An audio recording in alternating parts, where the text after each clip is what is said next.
সীমান্তের ওপারে বিএসএফ এর সড়ক ও কাঁটাতারের বেড়া নির্মাণ বন্ধ হওয়ায় শান্ত চাঁপাইনবাবগঞ্জের চৌকার পরিস্থিতি। এ নিয়ে চাঁপাইনবাবগঞ্জ থেকে জানাবেন সহকর্মী ফয়সাল মাহমুদ।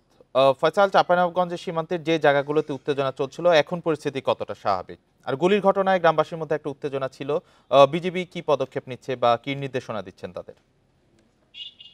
দেখুন, চাঁপাইনবাবগঞ্জের শিবগঞ্জ উপজেলার যে চোপড়া সীমান্ত, যেখানে আসলে বিএসএফ কাঁটাতারের বেড়া নির্মাণ করার চেষ্টা করছিল এবং বিজিবির বাধার মুখে যেটি বন্ধ হয়ে যায়, সেই সীমান্তে একেবারে স্বাভাবিক অবস্থা বিরাজ করছে। সেখানে যে উত্তেজনাকর পরিস্থিতি তৈরি হয়েছিল টানা 4 দিন ধরে, সেই উত্তেজনা নেই। বরং আমরা যেটা দেখেছি যে বাংলাদেশ অংশে বিজিবি এবং ভারতীয় অংশে বিএসএফ স্বাভাবিকভাবে টহল দিচ্ছে।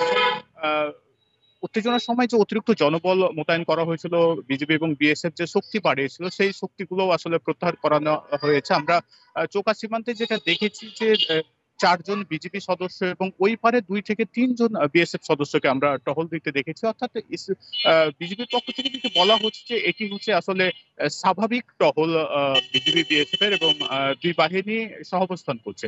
তবে স্থানীয়রা আসলে যে অভিযোগটি করছেন যে আহ, চৌকা সীমান্তে যেটি ঘটেছে, অর্থাৎ বিজিবির বাধার মুখে আসলে বিএসএফ যে কাঁটাতারের বেড়া নির্মাণ করতে পারেনি, এই প্রতিশোধ পরায়ণ হয়ে আসলে অন্যান্য সীমান্ত আসলে তারা কঠোর অবস্থানে রয়েছেন, এবং এই কঠোর অবস্থানের কারণে আসলে সীমান্তে একটা থমথমে অবস্থা বিরাজ করছে। আপনাকে যদি বলি যে গত শুক্রবার রাতে আসলে শিবগঞ্জের আরো একটি সীমান্ত, যেটি চৌকা সীমান্ত থেকে 25 কিলোমিটার দূরে, এই আজমতপুর সীমান্ত, সেই আজমতপুর সীমান্তে বিএসএফ এর গুলিতে এক বাংলাদেশি আহত হয়েছেন, এবং স্থানীয়রা বলছেন যে এই বিএসএফ এর এই গুলি চালানোর ঘটনাটি আসলে চৌকা সীমান্তে যে বিএসএফ কে পিছু হটতে হয়েছে, তার প্রতিশোধ হিসাবে আসলে এখানে গুলি চালানো হয়েছে।